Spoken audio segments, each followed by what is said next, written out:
le pasteur Mohamed Sanogo a donné des prophéties par le Saint-Esprit à la traversée 24-25 des églises Vase d'honneur. Certains de ces événements se sont réalisés, regardons. Pendant ma prière, j'aime m'assembler de voir dans 2 nations, comme vers l'Indonésie et comme aussi vers l'Europe, des volcans se mettre en mouvement et créer de grands dégâts.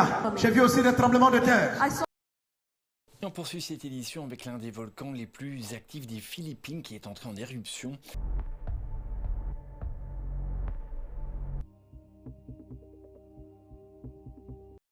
Des immeubles qui s'effondrent, des routes craquelées, des ponts détruits.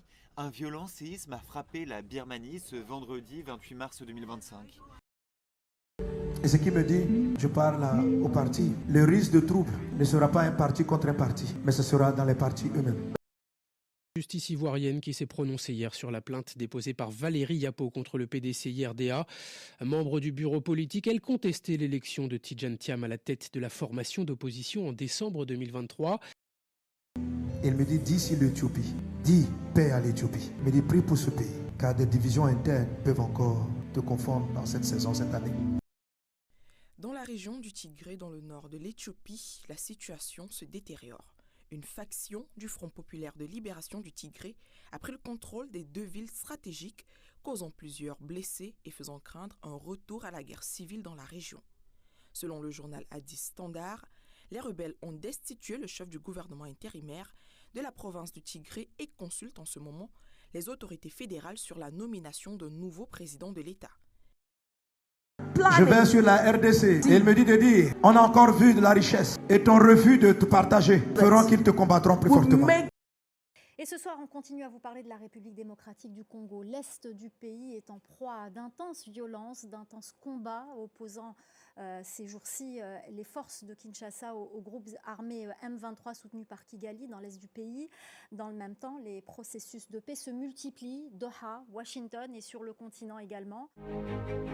Il y a d'autres prophéties données par l'apôtre dont on n'a pas encore vu la réalisation et pour lesquelles nous devons absolument prier. J'arrive sur la Côte d'Ivoire. Nous entrons dans une période électorale et certains cœurs ont peur. Mais Dieu annonce la paix. But God announces peace. Dieu annonce la paix. God announces peace. L'Esprit me montre des risques de violence. Je prophétise risques parce que ça peut être évité. Des partisans de même parti attaqueront leurs amis. C'est comme si je vois dans une vision, comme une réunion de parti, et des gens appelés comme des brigands des loupas pour venir défaire la réunion d'un autre. Et ils se bagarrent. Je vois des machettes. Je vois des gens qui pleurent. Parce que la colère est montée en interne. Je m'adresse à chaque partie. Nous avons prié, nous avons chassé l'esprit qu'on appelait à l'époque des microbes, qui ont amené les jeunes à prendre des machettes, à se déchirer. Nous voulons prier encore cette année parce que quelque chose du même genre est en train de se tramer aussi. Comme des jeunes qui se lèvent avec un esprit de violence. J'arrive sur la période des examens. Je ne sais pas pourquoi. C'est comme si je vois une confusion dans la période des examens. Comme s'il y avait un risque où les gens se demandent est-ce qu'il ne faut pas reporter les examens. Je vois beaucoup de choses, d'artefacts, de trucs que la Côte d'Ivoire a perdu. Je vois une grande remise de dettes et de je ne sais pas de quoi qui sera faite cette saison, cette année. Cette année, il y aura un temps de sécheresse et un temps d'abondance. Bon, si tu veux, j'inverse temps d'abondance, temps de sécheresse. Quand l'abondance arrive, et la sagesse et la capacité de faire fructifier. Quand septembre arrive, sois prêt. Dans les mois et les années qui viennent, parmi les jugements qui doivent frapper la terre, viendra encore une autre maladie. La maladie se manifestera comme de la folie. Et ce sera quelque chose comme une épidémie. Je ne vois pas bien, mais j'ai l'impression que les premiers gemmes apparaîtront cette année.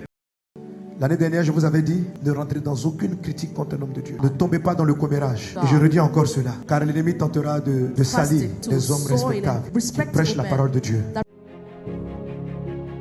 Fils et filles de Dieu, tenons-nous à nos postes, pour ne pas que les projets du diable se réalisent, mais que ce soit plutôt les plans de Jésus qui prennent place dans les nations. Prions.